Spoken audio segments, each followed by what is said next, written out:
Welcome to episode 161 of the Noclip Crewcast. How you all doing, my folks? I don't know what happens, man. January starts and you're like, oh, where are all the video games? And then video games. Last week we had some stuff to talk about. This week we have two bangers coming out of Asia. Let's talk about some Like a Dragon Infinite Wealth. Let's talk about some Tekken 8. We're also going to talk about Enshrouded because Jeremy Jane is here with his usual Salt Bay-like dollop of indie goodness here on the Crewcast. We hope you're all keeping well. Shout out to our incredible Battle Pass holders. We got a new one this week, so I'm gonna start it with the top of the show. Harry Flanagan, Battle Royale Games, Arno, Richard Matherson, James Brown, Jason Drury, Mark Rojas, Ryan Cobb, Tucker Morgan, Crimson Cyclist, Sven Huster, Tim Robinson, Forrest Pruitt, Eric Hamilton Schneider, Cameron Ladd, Zachary Snader, coming in Cameron Ladd's wake, Alex Sharp, Alex Goucher, George Sikotis, Jacob Godserve, Tohir Tilyav, and Ryson. I'm here in my studio. It's raining outside. Last week it flooded a little bit. I'm hoping during this recording I will not see water creeping in underneath my door. Jeremy, you're slightly further north than me. How is the storm up by you? It's pouring rain. I was concerned about you this morning, but I think you having to sandbag and dig holes is very timely because today I'd like to talk about digging and how the human impulse to just dig a giant hole is part of the reason that Enshrouded is a great game. So really? Perfect timing with your trench digging. Oh, shit, dude. I'm going to crack out my favorite Seamus Heaney poem out on this one. Frank, what's your favorite Seamus Heaney poem? Here I am. It's Seamus McWeeny. Here we are. I like Sydney Sweeney. Oh, damn. Wow. Holy shit. You're a modern day Seamus Heaney. How about that?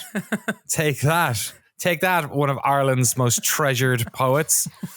Yeah, I was out in my infield last night digging holes, trying to find the end of a pipe. The problem is I have right outside this room is underneath the house because the house is built into a hill. So it's just like this one so it's perfect for a little studio, little editing room.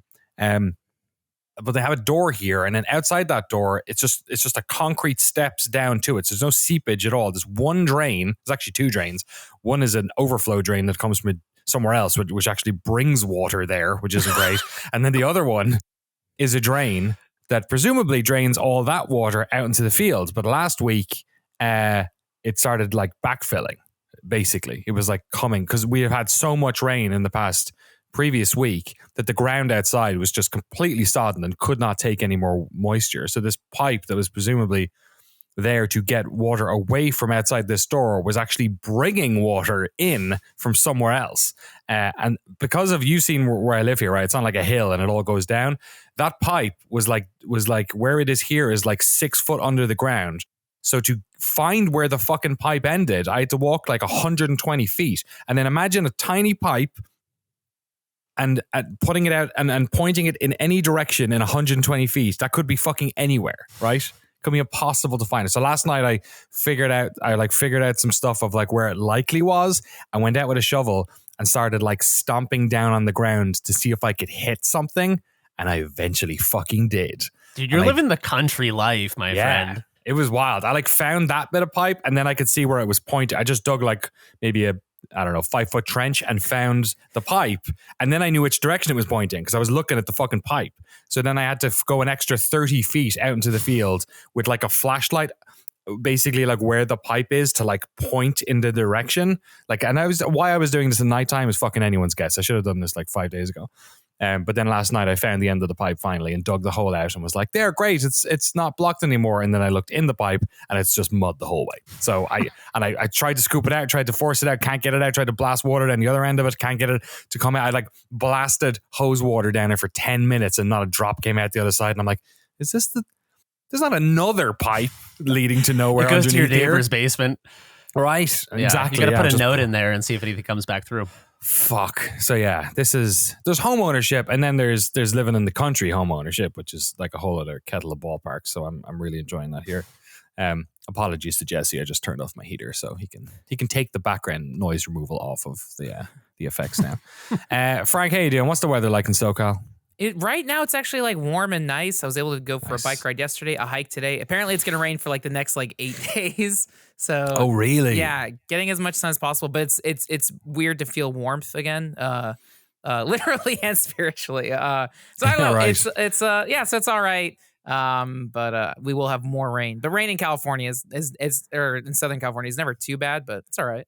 Well, I mean, you had that really bad flooding back when I was flying back from Mexico, whatever that was, October or something.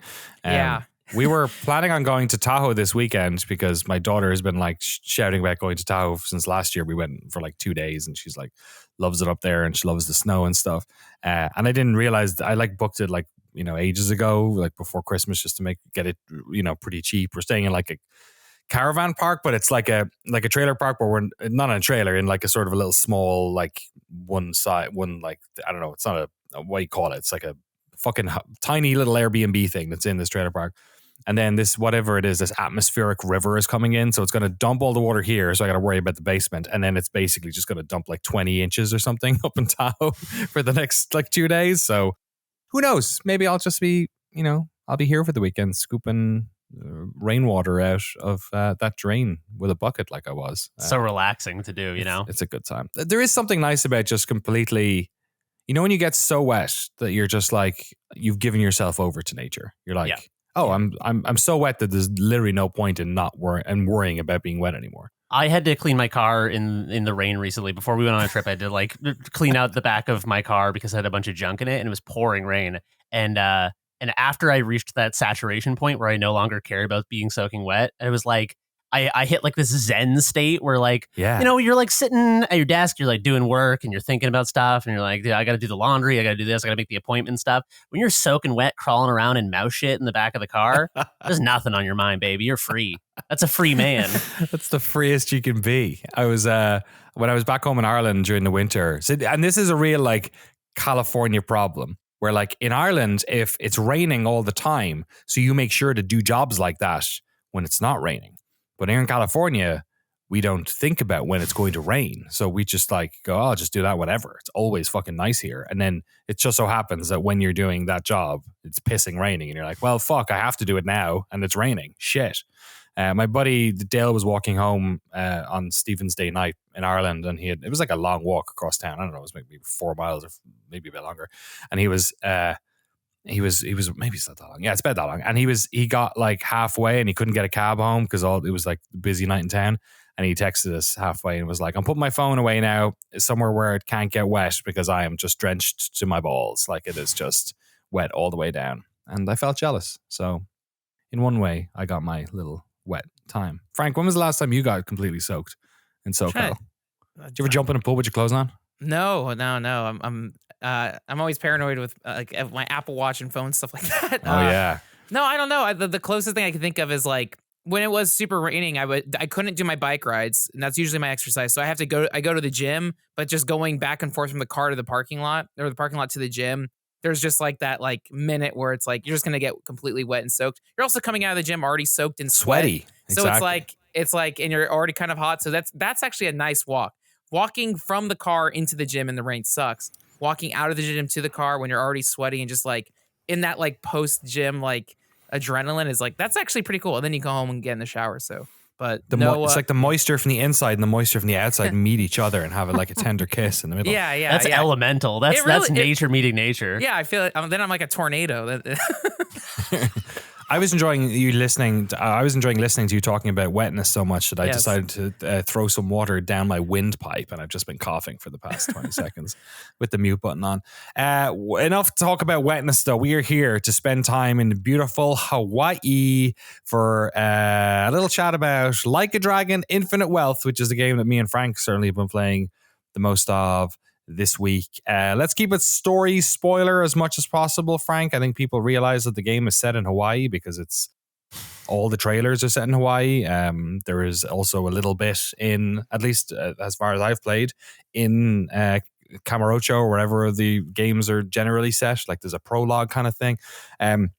Let's keep other stuff out of the way, I guess. Although I feel like in one of these games, the opening, like I've only played like 6 hours. You played like what, 10 or 12?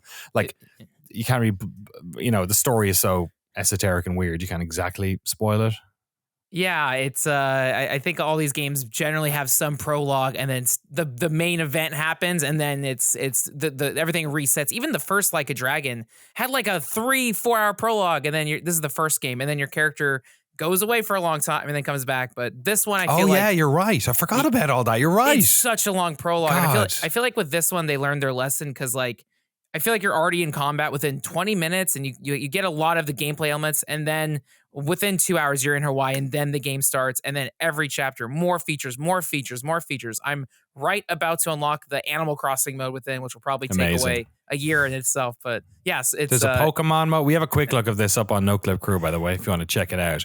This game is just, I mean, every one of these games they get better at making them, but this game in particular is just fucking the good vibes you need in January. It's just so sunny and always making you laugh.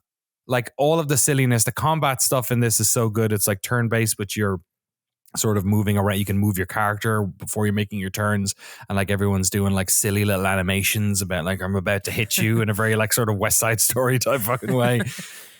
All the story stuff, like all your buddies from Like a Dragon, a lot of them make an appearance. There's a lot of returning characters.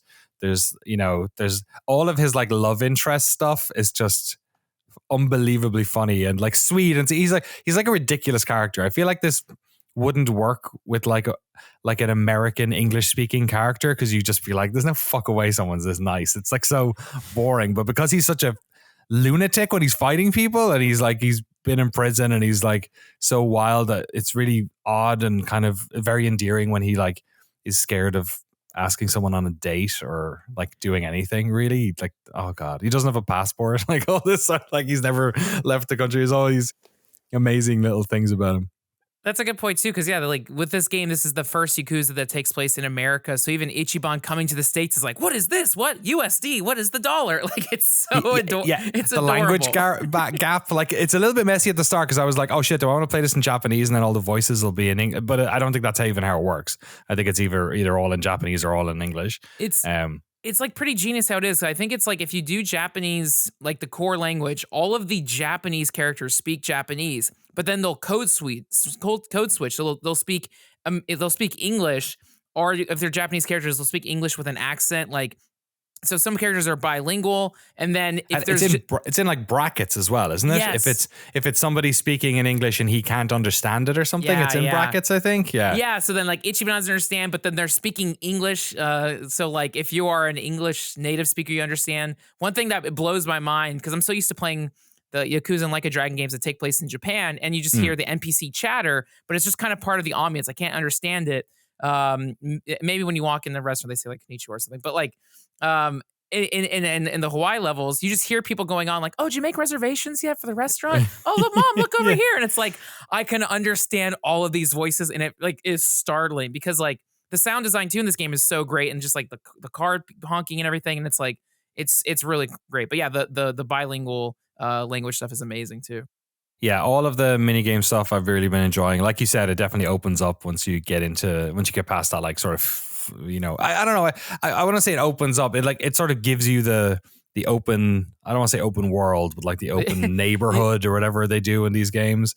But the opening, I will also say like the pace and of the prologue, and they do in these games, they do a lot of story setup and like kind of teaching you a little bit of how the game works and stuff. All that stuff is way less like full on than I felt like it has been in other Yakuza. Like you said, you get into the combat, the story stuff, and it's really good. So you kind of don't mind. Like I couldn't put it down because I wanted to see what was going to happen next. Like there's a lot happening to his personal life in that opening couple of hours that is very cool to like go through and explore.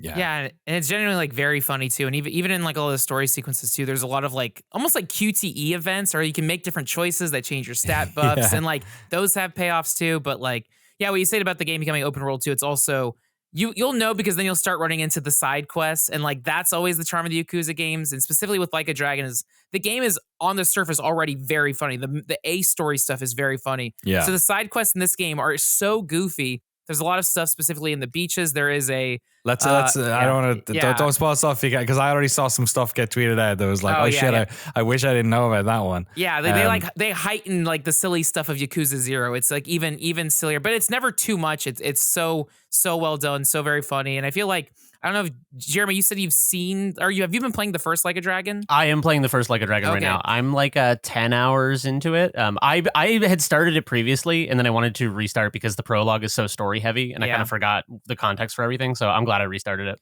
Yeah, because I was going to say, I feel like this one specifically, because it takes place in America, is so much like Earthbound. Just even the guys fight, like, there's so much like Americana through a Japanese lens in it. Like I don't know, just very, very blatant, like fast food, cheeseburgers. Like there's also ABC stores in this, which is Hawaii's like 7-Eleven chain and stuff. And like, yeah, again, Ichiban is in awe of all the things of America. It's so charming and endearing, but it's very Earthbound. So I think Jeremy would love it too. That's really cool. That actually is, I hadn't made that connection, but playing Like a Dragon, I have a similar feeling because when you guys were talking about the language switching stuff, there was a scene in Like a Dragon where a guy comes up and speaks to Ichiban in English and speaks like very slowly and draws out his words. And then some guy kind of comes up to save Ichi who speaks English. And the way these games like they dramatize really mundane shit, which is it's so clever how they do it. So I mean, this is such a mundane situation. It's a Japanese guy and a foreigner comes up to him, speaks to him in English. He doesn't speak it. Another guy comes up and is like, "Oh, the station is that way." But the way they like. He comes up and he's like, "Go down the street, take a right, take another right. You will arrive at the station." The guy's like, "Oh," it's so dramatic and over the top and theatrical that Earthbound does a similar thing where it takes such mundane things and turns them into like RPG tropes or story moments, like scenarios, and just like I don't know. It feels like the Yakuza RPGs are kind of like a spiritual successor to Earthbound in the way that they're able to tease out gameplay mechanics into drama and humor from just like the smallest, most mundane nonsense. Yeah, or like how I tonally, I do not connect with 99% of JRPGs. Like I don't care about Final Fantasy shit because I'm like, this is all just nonsense. Like tonally, it just doesn't vibe with me, right? And that's such a subjective, weird thing. I just don't give a shit about these worlds. They seem ridiculously unbelievable to me. None of these characters seem real. I don't know. It's my own thing. And the Yakuza games themselves, when it was all like the crime stuff, like before Like a Dragon, those were kind of closer to what I would sort of be into, but like also still a little bit. And I dabbled in them and I never spent much time in them. And Like a Dragon, I think, was the one I connected with the most because it is just about like paying your rent. Like it's a game about like trying to fucking not be homeless and like, you know, trying to like when you get out of prison, can you get a job? Or if you're an ex-Yakuza, can you get a job? Like it's all about like one of your best mates is a homeless guy, like a doctor who lost his license, right? Yeah. There's a homeless camp in the town that you often go to, and like you never talk down to those people. It's always just like, you know, how you guys doing down here? You know what I mean? Like, and that's what I've loved about it. Why you're making that point there of like how it does, like the opening 4 hours of this game is just about like normal shit that we've all gone through. It's all about jobs and relationships and friendships and all that, you know, stuff. And even when he gets to Hawaii, it's all travel shit. Like, how am I going to get a taxi cab in this country I can't speak the language in? Like, that's the first mission when you arrive. You know, you're like, it's just so, and I think it's the way it tackles it though, like you said, in this like unbelievably like over the top way where like it has all these animations of like, yes, I did it. Like you know, you got the groceries or whatever, you know what I mean? It's like, yeah, and the camera but it just feels, it's just such good fun. Like that's what makes it so much fun because it's not about saving the fucking world. You know what I mean? You're not trying to, you know, in the end of Like a Dragon, like you end up doing something pretty big for the wider society. But like that's not the day to day. That's not even his goal. His worries and his dreams are like so small and personal. And it just so happens that because he's this like hero of Kamurocho or whatever, that he's like, or hero of Yomakawa, what did I say? I forget. Yokohama, I think. Yokohama, sorry. You know, they almost like give him that title and make him that way because he's just so confident or whatever. It's so cool. And that's what I love about this game as well, because it's the same thing, but it's like total fish out of water as well. So his sort of prowess has been lessened because his power comes from like notoriety. So you bring him somewhere else and like nobody knows who he is. And he's like, oh, what do I eat? Tuna sandwich? Huh? Yeah, it's kind of like, is it, I think it was like Altman, maybe. There's a couple of different filmmakers who kind of had this neo-realist pushback against, like post-spaghetti westerns and all of these like fantastical crime films and things that are so over the top. A bunch of neo-realists and like Italian neo-realists who just started making movies about like ordinary people and like poor people and like a dude who like gets his bicycle stolen, and that's the whole movie, is like trying to get his bike back. And I feel like the Like a Dragon games, I mean, they're still like they have their moments where they're so over the top and so bombastic and silly and stuff, but like the moments in Like a Dragon that are making me cry are just like two 40-something dudes sitting in a room and talking about how it's like hard not being a success and being over 40 and being like, can you still find redemption, or like not even redemption? Can you just like find any modicum of like success and stability and like family and stuff? And I don't know. There's something about it that feels, like you said, it's like sometimes you want to play a Final Fantasy game where it's like we're gonna go like stab God in the eye. You're like, oh, that's cool. But sometimes it's just like, sometimes you just are like, oh man, I'm like 33 and like I haven't accomplished my dreams, and you want to see someone else on screen being like, yeah, it's fucking hard just like not being the hero. You know what I mean? Yeah, totally. It's and in a way, like the idea of like being 40 and having all of these things is a much more real, scary story than I need to kill the king of this kingdom that doesn't exist. You know what I mean? Like it's a real thing. By the way, that director who made the movie about somebody getting their bike stolen was Tim Burton. Of course, that movie is Pee-wee's Big Adventure. a classic Italian neo-realist film. Anything else to say about this, Frank? Or do you have any questions, Jeremy? It's one of those, I think as well, I want to make the point of saying that if you have never played one of these games, this is the one to jump into. I also think Like a Dragon or Yakuza Like a Dragon is that game too. Yeah. But if you want to play the new one, like this does a great job at the start of filling you in on anything you need to know, introducing you to the characters that you know and love or you've never seen before, and then putting you here. I think like if what you needed was for it to be set in America maybe, or if there was something that was stopping you from getting into these games, like if watch our quick look, and if you're vibing with it and you think this is funny, you do yourself a favor, because these games are just it's just so much joy. I'm just absolutely loving it. Yeah, I guess like for me, it really feels like the perfect game. Like I love all these Yakuza games. Are always vacations for me, but I feel like there's a lot of times where like I like playing the game, but I kind of don't care about the story, or the story feels like the burden. This one is like, oh, the story is like excellent, and because the character is so funny, and all the characters are so great. It's so cute. It's so sweet. That like it's also it. I don't want to get into the spoilers on it too much, but in a way, now that you're mentioning it, it might be a bit close to home for you as well. Yeah. No, I thought that was like, oh yeah. Like, and even the extra layer too is like, I was telling Jeremy before too. Like, I've been going through all of my dad's tapes, and we have like 5 different like 20-minute VHS-C tapes of my family in Hawaii. Oh, so wow. It's like we are on Waikiki Beach looking at Diamond Head where Ichiban comes out naked. And like I was playing the game with my mom, and she's like, this is like when we went to Hawaii. You know, like she can see it all, and it's like bringing happy, not sad memories, like happy memories of my family. And it's like it's a pleasant game, and like I don't know, it just the ambience of it, just walking around, like I meant like just walking around the city, the stores, the Americana. It is so fun and great. Yeah, and so again, I'll be probably happy to talk about more of it as I'm into hour 40, hour 60, hour 80.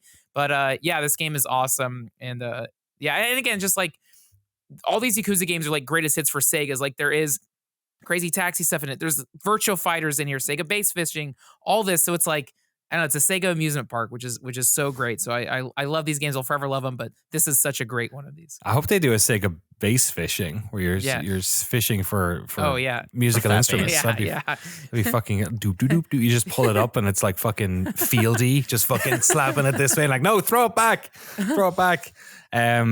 Yeah, I guess a note on the combat I want to mention that like I don't like turn-based like Final Fantasy style combat very much. I find it really boring just picking from menus. But there's the way this works is more. You made a great reference in the quick look where you said it was the kind of like Midnight Suns in that like knocking people into other people and knocking people into objects in the world or picking up objects for like a free go.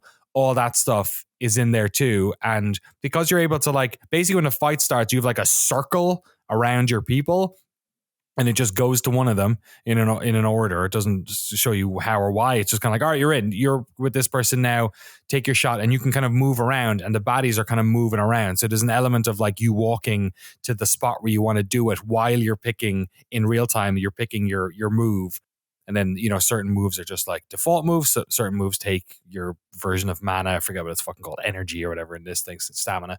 And then the moves themselves are hilarious, of course. There's the sort of, Phoenix Down type big ones. And then there's like smaller ones where you're doing silly moves and they're all in these different styles, which match the character classes because Ichi, of course, like thinks when he's in fights that he's in like some, all the characters turn into sort of monster versions of themselves because he's sort of, he imagines himself as a hero. And these are like, is it Monster Hunter? No, what's the Dragon Quest? Dragon Quest. Sorry. Yeah. That's what he's imagining kind of, right? Something like that. Yeah. So, I really like the combat a lot. It feels like punchy, was Like a Dragon like that too? Or was it real time? The first one was, but I feel like this is even faster or more dynamic. I don't know if you could like move him around as much. I can't remember, but it feels way faster. Yeah, Jeremy, how did it work? It was, so I haven't seen any of Infinite Wealth because I've been reserving myself for when I finish Like a Dragon. But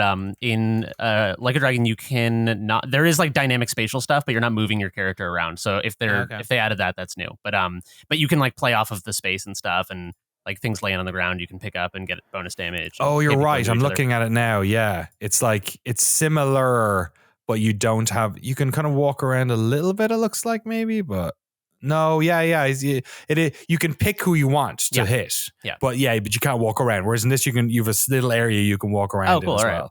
Yeah. So, but otherwise it has the same thing, skills, etc., attack, the little grid, that all. Sorry, I'm just looking at some gameplay now. That all is the same. So yeah, I guess it is a little bit different. Like I think I enjoy the combat much more in this one, and I liked it in the last Like a Dragon, but I think it's improved. It just feels, man.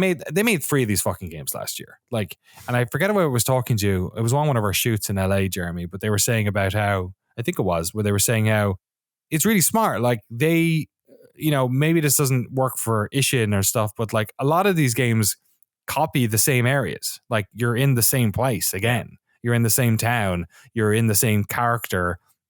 But they add so much stuff in. Like nothing. The Ubisoft sort of like map problem that people talk about is that like, oh, there's too much shit to do, right? And I think Infinite Wealth, and Like a Dragon as well, but I think Infinite Wealth especially does a really good job of, the problem isn't that there's too much shit to do. The problem is that all of that stuff is so throwaway, and so like when you do it, nothing really happens. Like, oh, you collect the thing or you do the thing. All of the mini games in this have been like designed out. Like they're really well designed and they're thoughtful and they have depth to them.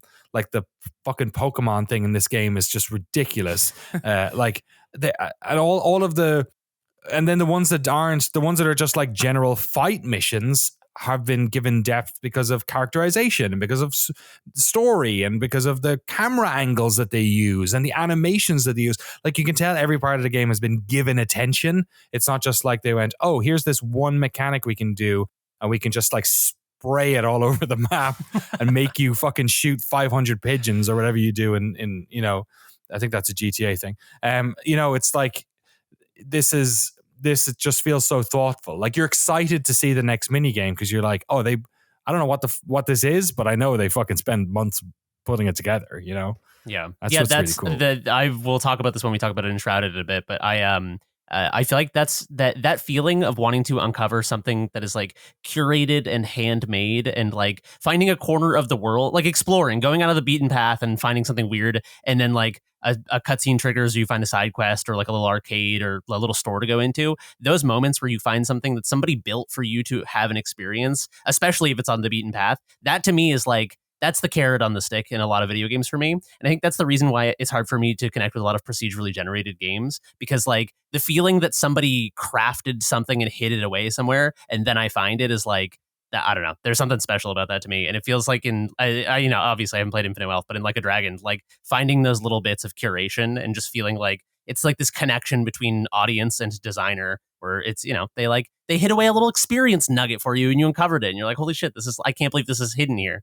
Totally. And that's how it seems like we all felt, and a lot of people felt when we did our, within months of each other, 2 months or a month of each other, we did our sort of review podcast of Starfield, and we also did our special podcast on New Vegas. And New Vegas is the most hemmed in fake open world ever when you play it in 2024, but it feels special because they have all those moments, where Starfield is obviously so vast, but because of the procedural nature of so much of it, it just doesn't feel special when you find something. It feels kind of, I don't know what it is. Artistic intent. Turns out it fucking matters. Who knew? Like a Dragon, Infinite Wealth, from the good people at Ryugago Toku Studio. I can never say that.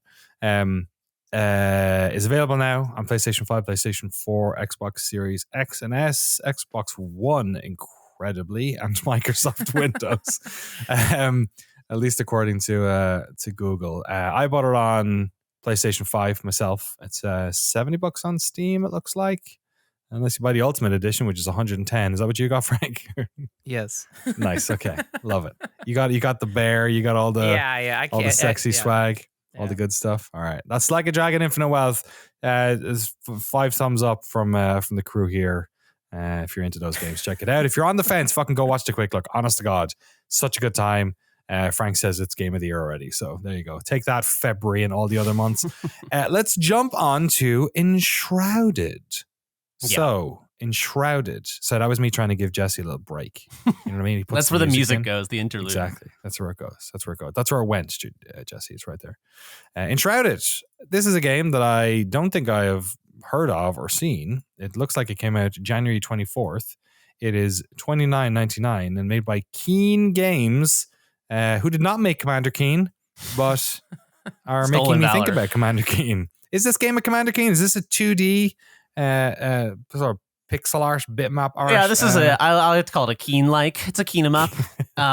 No, Enshrouded is, Danny, this game is, this is going to be your next obsession. I feel to me, you are a die-hard Valheim addict who the tolerance got too high and you had to quit the game. And then Power came around. Can I tell you how much of a Valheim addict I am? Yes, please. Earlier today, I think I convinced the Valheim people to let us do a documentary on them when we're in Sweden. I'm not sure if I should be saying this, but that's how much of an addict I am. I think you need help. I think we need to, Frank, I think we need to have an intervention for Danny. His addiction has deepened Valheim. Too much. Valheim's a fucking Valheim. So anyway, Valheim is, I also love Valheim. In fact, I like it kind of in spite of the genre that it fits into, because I don't really like survival crafting games at all. Like, I've played a lot of them because that's kind of, my friend group really likes them, and they're kind of like, in terms of, in the last 5 years, in terms of sandboxy co-op experiences you can hop into with your friends, I would say survival crafting games is kind of the bulk of that. Yes. And so I have played also a lot Pal World, Well, Pal World fits right into it. So we all play Pal World. Okay, so you don't pal? You don't pal? You don't pal around? I feel like I'm so glad Enshrouded has succeeded, because it came out like a week after Pal World. And to me, I think Enshrouded and Pal World share a lot of, the same genetic material as survival crafting games. But I think Enshrouded does it so much better and is so much more like handmade and thoughtful and like takes itself more seriously. To me, it feels like Enshrouded was like, mom was in the kitchen making pot roast all day, and then she finally brought out the pot roast, and everyone was sitting at the table eating Pal World Cheetos, and it broke her heart. And I feel like I'm very glad that Enshrouded has found its audience, and that people are eating the pot roast. They found room in their stomachs for the pot roast. Okay, so explain this to me. Give me basic facts. Yes. What are we talking about here? What's the camera look like? It is a third person. It is very similar to Valheim in presentation. Okay. In a different kind of aesthetic, but very, very similar in presentation. It is a third person survival crafting game, like fantasy RPG themed kind of aesthetic. has a building system, has like mining and chopping and fighting dudes. Very, very similar to Valheim. Like it is so directly inspired by Valheim. But I think that the things that set it apart in my mind are, like I said earlier, procedural generation for me, it can really work. And for, dozens of hours of playing Valheim, it really did work for me. But there came a point after playing dozens of hours of Valheim where I started to feel like, God, I wish I had this game, but in like a curated giant world that someone had made.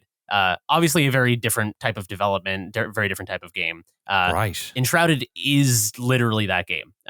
It is a huge, massive, like curated, handmade world. There are quests that you go on. There are dungeons that you arrive at, and the dungeons are like, they're not procedurally generated dungeons. They're dungeons with, I would describe them as Zelda light. They're not like, they're not doing anything crazy, but there's traps. You're finding switches. You're ascending the obelisk and kind of like doing light puzzling.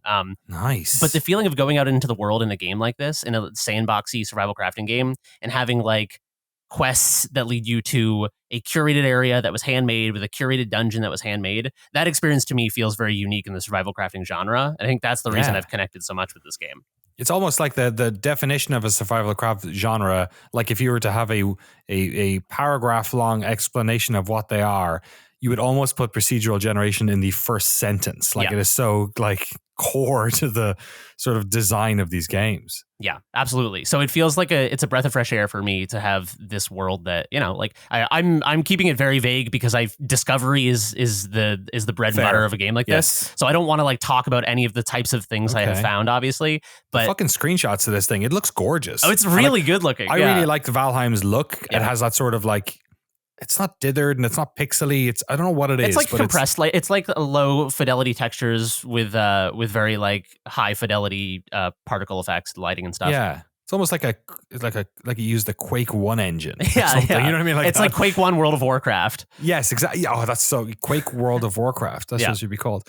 Whereas this kind of looks a bit more high fidelity, like high res graphics, very nice shader. Lots of the lighting and sun in this seems really good. Yeah, it's gorgeous. It looks really good. The other thing I think is really clever about it is, so the name Enshrouded is a reference to kind of the narrative framing device of the game. And like, I don't want to mislead anyone and say that this game has like an incredible story. This is not like a heavily story driven game. There is a narrative. I almost feel like that works because the other thing is, games like this, when you play them with friends, which is, I think, the best way to play a game like this, it's kind of drop in, drop out. Like one person has work in the morning, so the rest of you do like a quest, and then the next day your work schedules are different. So people are like missing content.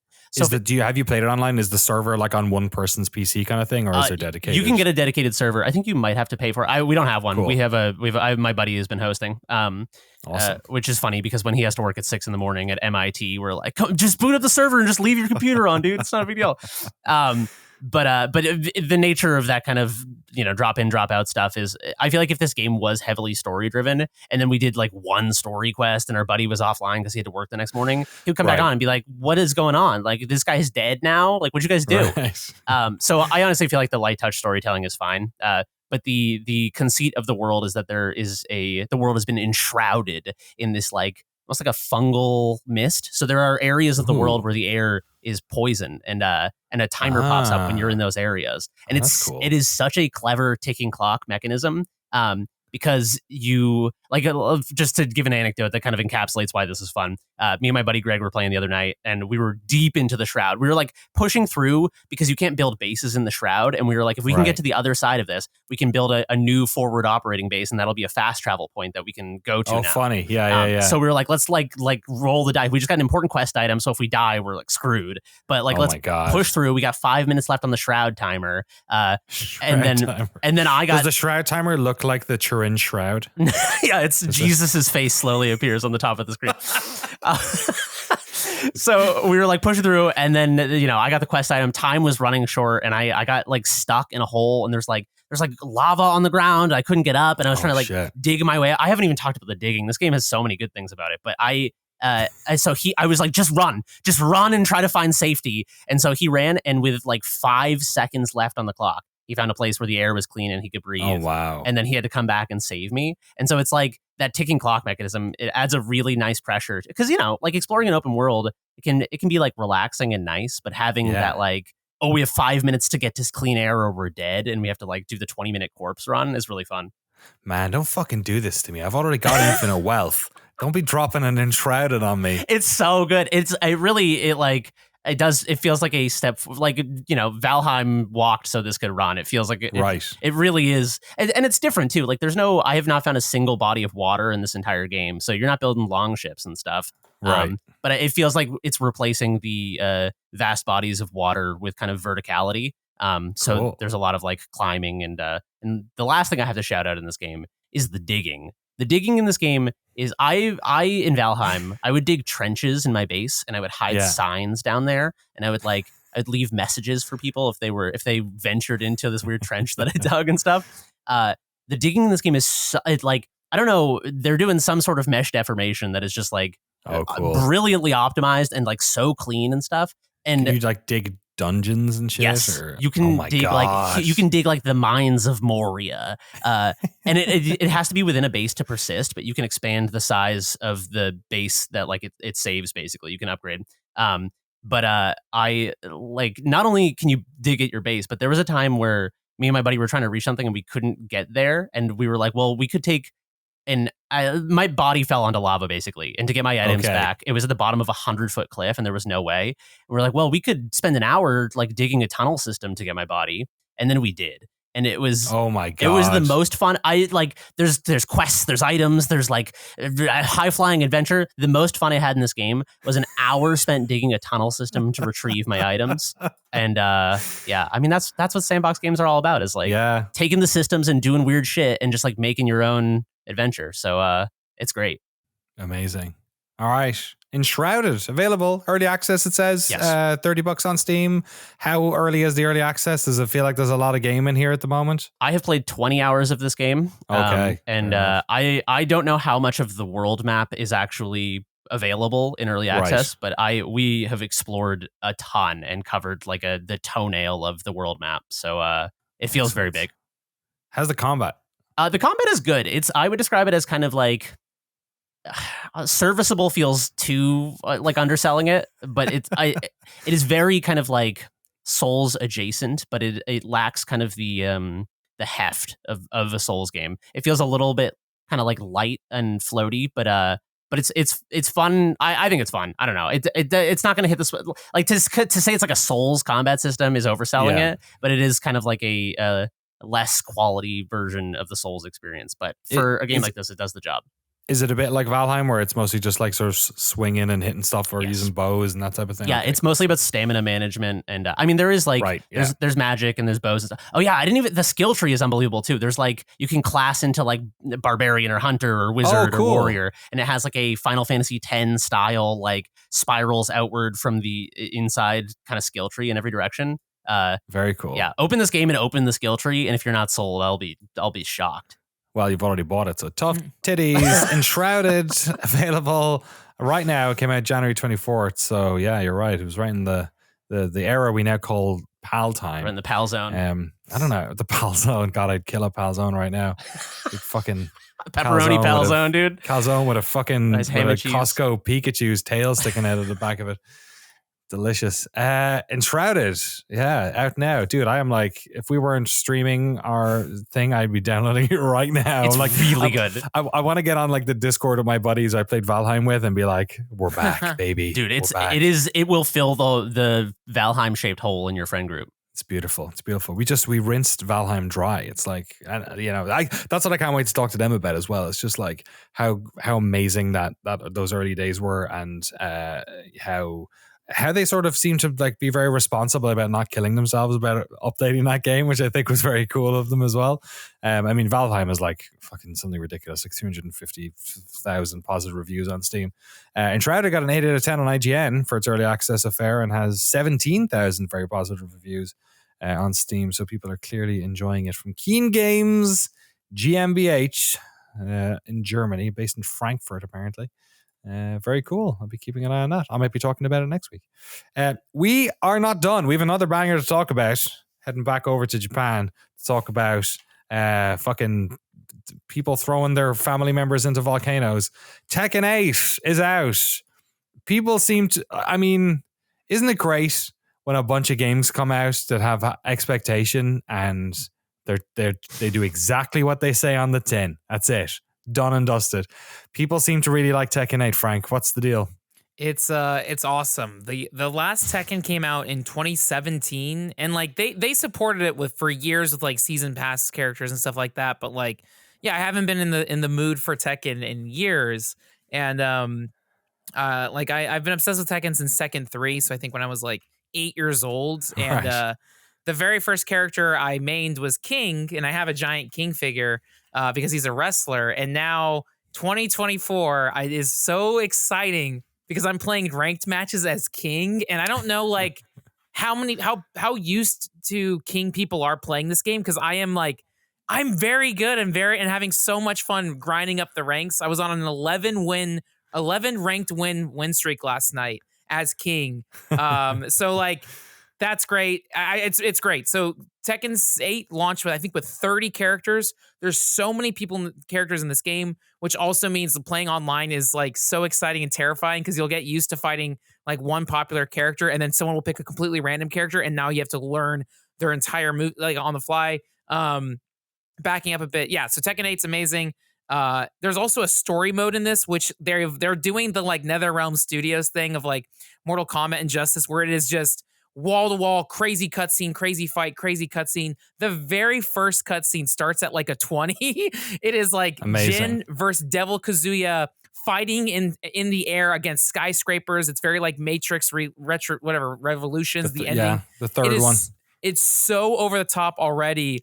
And it's like, oh my God, this is where it's starting. So there's the story mode stuff. There is a single player arcade quest, which is just like you make like a little Xbox 360 avatar and you run around to different arcades and get your rank up. But that same avatar you can use in online lobbies. So this game has like that's wild. Similar to the Street Fighter like 6, like an online arcade. We can go around, challenge people, or just idle as you search for ranked matches. I like last night I was playing with a bunch of different friends and it was fun to see like who different people main as. Like I play as King, I have another friend who plays as King, and we both played completely different styles. So even like with one character, you can play it so many different ways. You can be very aggressive. This game also rewards aggressive play, similar to like the Bloodborne mechanic where like there's a certain element where if you're in this like near the end of your life or activate like your heat mode or whatever, you have opportunity to gain some health back. So you can, if you're extra aggressive, or if you are too aggressive and not careful, you can whiff it. But it's great. It also feels a little faster. So it's very high energy, and I'm still buzzing playing it. So much of it last night. Also, I bought a standing desk. I ordered off Amazon. Oh, here so we I go. can have a standing desk and put my fight stick on it because I got so in the zone with it last night. And so someone's in their early 30s, right? It's the standing desk zone. Yeah. And like I'll play it on my fight stick, and then my hand will start cramping or getting sore because I'm just mashing the stick like crazy. But it makes me feel like a kid going to the arcade and playing Tekken Tag Tournament. Like that same excitement is there. There's so many characters. Also, Amazing. Another feature I love. You can change the soundtrack to any of your favorite Tekken games. So I have the soundtrack set to Tekken 3. Oh, you're kidding? You can? So, wow, yeah, really? yeah, Jesus Christ, that game is like fucking 30 years old at this stage. That's nuts. So you can have like, I think Tekken 1 music, Tekken 2, 3, 4, 5, 6, 7, 8. So in terms I think Tekken 1 is legitimately 30. I think Tekken 1 was 94. So. Yeah. So in terms of fan service, it's there. And then the others, I know I keep going, there's so much in this game to uncover. There's like the main story mode, but there's also like what I call like character stories, which is the traditional like arcade mode. You start, there's a little prologue like Xiao Yu was in search of Jin. She was in love. She found out that Jin was in charge of Mayobatsu's studio, whatever. So then you fight 5 characters, and then the very silly, goofy Tekken endings. And those are so delightful. Every single character ending is so funny. And you get like money to customize your characters. Playing online, people are dressing up as anime characters. I saw like someone did Caillou, that little like Canadian kid. Like it's great. I made King look like me with like shorts and a Hawaiian shirt. So it's amazing. Great. It's an amazing game. Man, you say you're playing as King, but really you're playing as King too. Yeah. Let's be honest here. Hasn't been King since the second Tekken game. Yeah. Kuma 2 as well, I'm sure is in this as well. Yeah. Fucking Tekken, man. It's so weird because Tekken was so ubiquitous for so long. Let me just look. I want to see what the dates are because I feel like there wasn't a I feel like, yeah, exactly. Tekken 6 was 2007. I was working in was I working at game? No, 2004. I think I was. I think when Tekken 6 came out, I might have been working in a game shop. And so that's like 17 years, and they only released, like, if you count Tag Tournament in 2011, then Tekken 7 didn't come out. So there was like an 8-year gap between Tekken 6 and 7, and then a fucking 9-year gap between 9 years between Tekken 7 and 8. Like, that has been, like, Tekken 1 came out in 94, Tekken 2 was 95, Tekken 3 was 97, then your Tag Tournament in 99, 4 in 2001, 5 in, it's crazy. Any beach ball mode in this at all? Oh my god, yeah. I think there's a Tekken ball mode, so I think that's the volleyball mode. Cool. And then shit. There's so much. I guess the crazy thing is, like, Tekken and Infinite Wealth launched the same day, so it's been. Do they both have bears? Let me see. Yeah. Like a Dragon has a bear, and then Tekken has Kuma, which I think also Kuma and Panda are separate characters, so they're different speed. Like, it's amazing. And then again, I really like playing online, just seeing how people customize their characters, because you'll start, like, I'll get distracted too, because some girl characters are so pretty I can't focus on the fight. It's very distracting. So it's awesome. Did you ever play Dead or Alive? Is that a problem for you? Oh man, being like 14 years old playing Dead or Alive on Xbox 360 was a very emotionally charged gaming session. Sure, I'm sure it was. I'm sure that pause screen got a lot of work. That's good stuff. Love it. Love to see it. Want to check in on my boy Yoshimitsu and see how everything's going. He plays in the super world of fast. Tekken. He's good now. Does he really? I don't know. Is he not old anymore? Yeah, I don't know. Yoshimitsu's like insane in this, or maybe I just played very good Yoshimitsu characters. But like, yeah, every character's been super refined, and everyone has new moves too. So like, you'll think you know somebody, and then someone will whip out something you've never seen before, and it's just like, I'm learning so much as I'm playing this. It's very exciting. Crazy, absolutely crazy. Tekken 8. It's out, the 8th Tekken, which sounds like a lot, but when you look at how patient they've been in recent iterations, it's actually not that many. If they kept at the pace of Tekken 1, 2, and 3, we'd be on Tekken fucking 30 by now. There you go, Tekken 8. I probably will get Tekken 8 once it drops in price a little bit, because there's I'm not a huge fighting game fan, but I definitely like a lot of those, like, I have a lot of nostalgia for a lot of those characters. There's something magic about Tekken. I don't know what it is. It's kind of like Street Fighter. There's like a magic weirdness to Tekken. Yeah. Kind of a bit like Infinite Wealth, actually. It's just Street Fighter feels very westernized by now in comparison to like the first 3 Street Fighter games, which like were unbelievably Japanese. Like the second one was almost like a sort of a Japanese game trying to be very Western in a way. And then 3 is just like fucking so cool. It's like the most like Japanese thing ever. And I feel like Tekken, I don't know, I guess I didn't play much 6 or 7, but I feel like it retained a lot more of that essence, whereas like modern Street Fighter games feel very global at this stage, I guess. There's something really cool about that. I think it's also like Harada is such like the creator of Tekken is such a character, like kind of the same way. I forget the Platinum Games guy, Hideki Kamiya, like where that like kind of authorship, and he's so in character, always scowling with glasses, like very, very funny. And just Tekken, you know what, like still has that coolness to it. It's like it's weird, but it's cool, and every character carries that. It's very silly. Again, same way that Like a Dragon series is very silly and earnest. Tekken is silly and earnest, but like in trying to be cool, and it succeeds.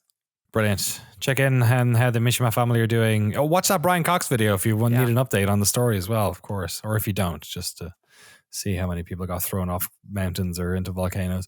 Tekken 8, another banger, available on, let me double check. PlayStation 5, Xbox Series X and S, Microsoft Windows. Sorry, Xbox One fans. It's available on, what did you buy it on?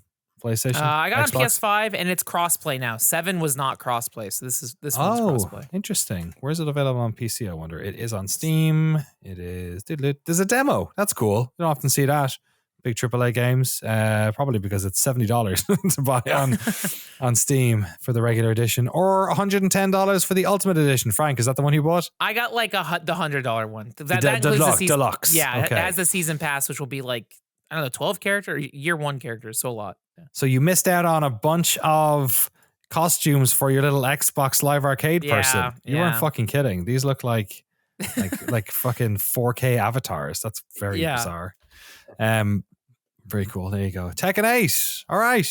3 games to go play this week if you want to do it. Like a Dragon, Infinite Wealth, Enshrouded, and Tekken 8. Before we bounce out, though, we do have a couple of emails or Discord messages, Frank. Yeah, so we have a few. If you want to send us emails, podcast@noclip.video or in our Patreon Discord server. We have our first email from Ian. Hey, Noclip crew. I'd love to hear you all talk about your favorite Half-Life and Source engine mods. If you're familiar, I grew up playing the popular ones like Counter-Strike and Dave Defeat, but also a bunch of smaller projects like Dear Esther and Minerva. My favorite is Neo Tokyo, a sci-fi themed team deathmatch game with an incredible soundtrack that I still listen to this day. There were so many interesting, weird niche experiments happening in that modding community at the time that provided for endless hours of free fun. I'm not sure how accessible these other engines were at the time, but it felt like a special era for games. Anyways, love the show. Have a good one. Source engine mods. Yeah. I mean, what do you have any come off the top of your head, Jeremy? We talk a lot about Counter-Strike Source. Yeah. Which doesn't count at all. Yeah, no. I don't know. I didn't play that many Source mods. I mean, he mentioned Day Defeat. I played the shit out of Day Defeat and Day Defeat Source. I really, really like those games. But yeah, nothing's springing to mind. What do you guys got?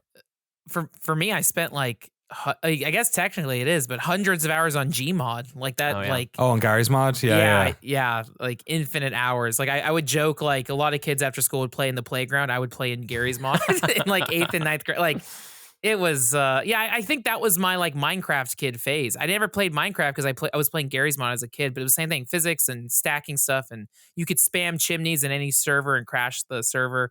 And then other Source mods. I played GoldenEye Source for like a week whenever that came out. I remember that the novelty of that was cool. That's the other thing that comes to mind. It's odd because like if you ask me about like Gold Source mods, then I could talk to you forever about like They Hunger and Science and Industry and like the millions and millions of mods are on it. When I think about what I did once I was done with Half-Life 2, like a lot of it was Counter-Strike Source. Yeah. Like a lot of it was Counter-Strike Source. I don't know if I ever played much more. I guess Minerva was that single player episode somebody made that was like in that engine. I can't think of anything else. I mean, there were games that came out of it, like Stanley Parable and stuff like that, right? That were like originally mods and then were turned into like full games. Like I think Portal was as well. I think there was a bunch of those that were sort of, games that were, I'm sure what else was like, there was an action Half-Life 2, I think at some stage, Dino D-Day, maybe, if that counts. That was I played that for like 20 minutes, maybe. There was a bunch of fucking Jurassic Park ass ones. Age of Chivalry as well. That was a mod, but I didn't play much of it back then. Yeah, I'll be honest. I was probably too busy playing World of Warcraft to give a fuck about anything else. Same. 2004. Speaking of which, Palworld took over my World of Warcraft. I've not played WoW Classic since Palworld came out, so I gotta cancel that subscription or stop playing Palworld like a fucking sicko. Enshrouded is the methadone you need, baby. Enshrouded is that's my methadone. I mean, Palworld, if anything, is method. It's Pokemon. Yeah. Oh, Enshrouded is you're going back to straight black tar. Yeah, exactly. Light him if you got him. And then our other email is from Kyle. They say, hey, Noclip crew, since y'all seem to be immersive sim aficionados, I figured I'd share what I just saw in the Steam store. See the image below. And he attached an image of an indie Steam game called Brothel Secrets. Oh my God. And it's like a strip club and there's like dancers there, but the Steam tag has it listed as immersive sim. Nice. In addition to sexual content. And so Kyle continues, you've redefined Baldur's Gate 3 as the most immersive sim. Can you redefine any other games to genres they aren't usually categorized? Should Mass Effect be labeled as a dating sim in the Steam store, etc.? Love, Kyle. I want to check out Brothel Secrets now. I bought a game last week, which was a porn game, which I've never bought a porn game on Steam before, but this one looked so fucking funny. I was like, I have to see what this is about. I have not played it yet. I need to go to my library to remember what the fuck it's called. It's not the one where you have sex with Hitler, I hope. No, that's the one you like, Jeremy. I haven't. Listen, it's ironic, all right? I can't even see it on my like most recent because I literally haven't opened it yet. It was basically World of Warcraft, but you shag everyone. Whoa. I think I don't. That's not what it was called. What's it called? There's a server in WoW called Moonshire that it's an RP server where everyone just dances naked in Goldshire's in. Oh, really? Yeah, Moonshire. Yeah. World of Warcraft Steam game porn. I'll just type that in too. Surely that will turn up nothing questionable. Yeah, you got a lot of weird shit. World of Warcraft. That is World of not Warcraft. what I was talking. That is. Wow, I literally can't figure out. Is it there? No Pal Worlds there among us. I did buy this, didn't they? Did they take this game down? Could that have happened?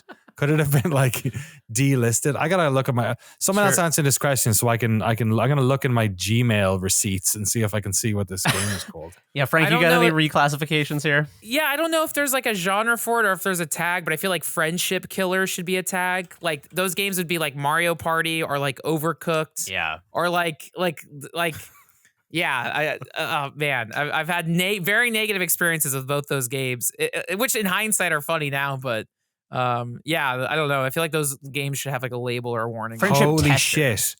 Yeah, holy shit! Tester. Yeah. I'm so sorry. The game literally was taken down. No way. No. I have it here. It's called Bonecraft. Is that like Boneworks? Bonecraft. I just clicked. I just looked for it on Steam, and it brought me an oops page. Oh, that looks sick. Can you find it on Steam? Yeah. You can add. I can add to my cart. You can. Okay, so maybe I don't know why banned. it was. Maybe the old one was taken down. Bonecraft. Oh, I get an error when I click on the Steam page as well. You get an error as well. Yeah. Frank can get it. Frank, you're still in the window. It's still legal in SoCal. I should buy it. Can I read the description for this game? Yeah, go for it. It's $25 though, so maybe I'll just share it with you. Bonecraft is the first ever sex game that's also an RPG hack and slash shooter. Get it on with naughty elves and racy robots while battling orc hordes, drinking jet fuel, and searching for the galaxy's holy grail, the elf queen and her band of horny minions. What? Maybe it's a different game I found, but I found something called Bonecraft. No, that sounds. No, that's it. That's it. Right. Yeah, June 2nd, 2019. Yeah. It's still available here. One friend wants this game. Was that you, Frank? I'm gonna add it to my wish list. No, now. it's not. It's someone else. It does say this game is marked as adult only. You are seeing this game because you have set your preferences to allow this content. Right. Okay. So if I think if I'm not logged into Steam on my browser, that it's giving me a. I see one friend already owns this game, Danny O'Dwyer. Wow. I should let it running for like a weekend, so everyone thinks I've played like 48 hours. Yeah, get into triple-digit hours so people know you're real hardcore. Everyone, because my friends list is pretty closed as well, so they'll be like, "Oh, you should see the fucking shit Danny plays." He's not. This looks so good. It looks like shitty World of Warcraft. Wow, there are some very revealing screenshots of this game. Can't wait to check it out. Holy shit. I don't know. I don't know if maybe it's an immersive sim. Maybe Kyle, I can add this to the. I have to describe this screenshot. Obviously, we cannot show this on the podcast, but it looks like a bunch of like dollar store World of Warcraft avatars are standing around doing a quest, and one of them is having sex with an orc on the ground. Yeah. No, you're right. Yeah, just in the background. Yeah. Like they're like, hey, I need like 6 more pelts before I can craft this breastplate, and on the ground. One of them is just like 2 elves scissoring. I did see that. I did see that. So sick. I feel like that one feels more like a promo screenshot. Oh no, that has the UI on it too. Oh no, it has like a God of War speed and power meter. There's like a sex mini game. Very much like God of War then. Yeah. Which with its quick time event sex mini games back in the day. Wow. There you go. We should play this. World of Bonecraft. I'll check it out. Yeah, we'll do a quick look and see if our channel gets taken down. The wildest thing is there's DLC for this game. Right. Love it. Absolutely love it. All right, so that's a podcast this week. The Monkey Island doc should be going up on Monday. I got a little bit delayed again, but we're good to go now. I'm trying to think of what else is going on. Newest episode of my show over on the A16Z YouTube channel By Design is up. It's all about Pal World. We got a quick look of what you call it. We got a bunch of them up actually at the moment. We have one on Prince of Persia that went up after we were talking last week. What's the name of that game again? Prince of Persia. God, I keep forgetting. The Lost Crown, I think it is. We have a quick look of of Yakuza, like we mentioned. We're doing a bunch of stuff. Jeremy, do you want to talk about Super Mario Oddities? Yes. This is a new show that we're recording this week, which you've been trying to pitch for about a year. Yes. So this is great. This is a show that I'm so fucking excited for. It is okay. So there is an absurd breadth of old Mario media, and as time goes on, it feels funnier and funnier because as Nintendo kind of like ratchets down their brand control on a lot of their characters, Right. and Mario feels more honed into this kind of like, you know, like mono characteristic, like it's me, I'm the friendly guy. And like he doesn't say anything, he just says his catchphrases.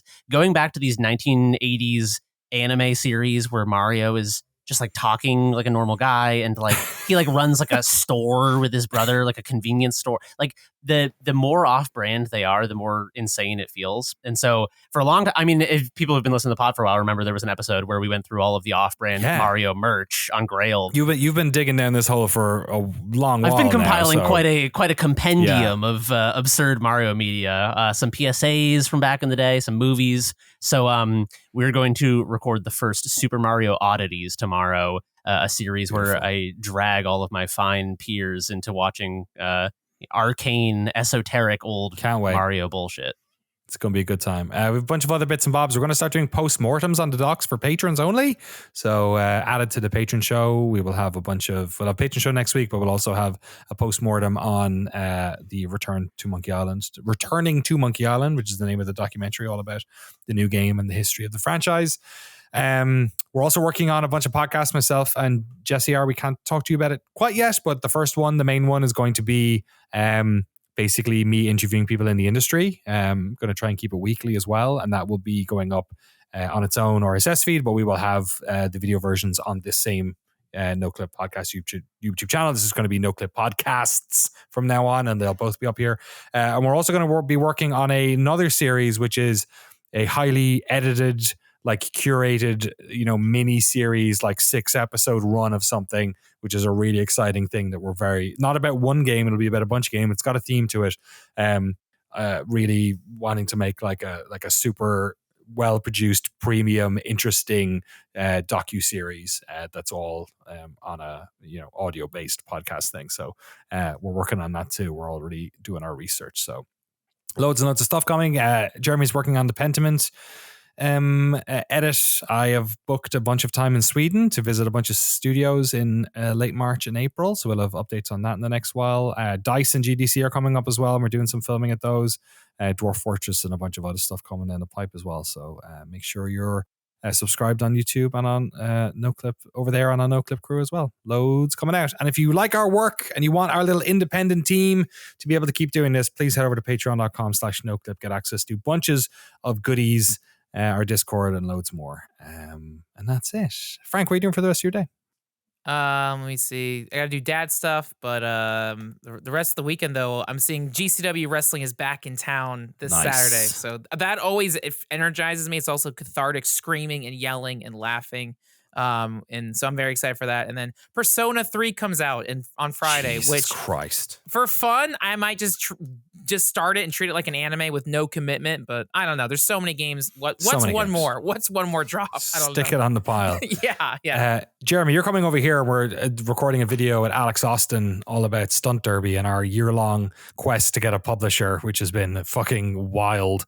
I know you're doing that, but what else are you doing today? Well, I will probably, I guess it depends how long we're filming for. Probably come back here and continue on the Pentiment edit a little. I've been having so much fun with the Pentiment edit because it's like, and it was the same thing with Immortality. Anytime I get to edit a documentary about video games that's actually about a bunch of other non-video game related shit, it's very fun to like pull in, like footage from Secret of Kells and footage of Sean Connery movies from the 80s. And like, yesterday I pulled down like 65 super high res archival images of medieval and like 1500s, 1600s woodcut like prints and parchment art. So cool. Yeah, it's gonna be the Bayeux Tapestry in 4K. I had seen a lot of that stuff before, but it is unbelievable how much they nailed the style in Pentiment. Like that's cool. I think it'll be fun to have side by sides because they really nailed it. Excellent. Looking forward to that. We will see you on this podcast next week. Have a great week. Go play some goddamn video games. There's plenty of great ones out there. And we'll see you all on the other side. Peace.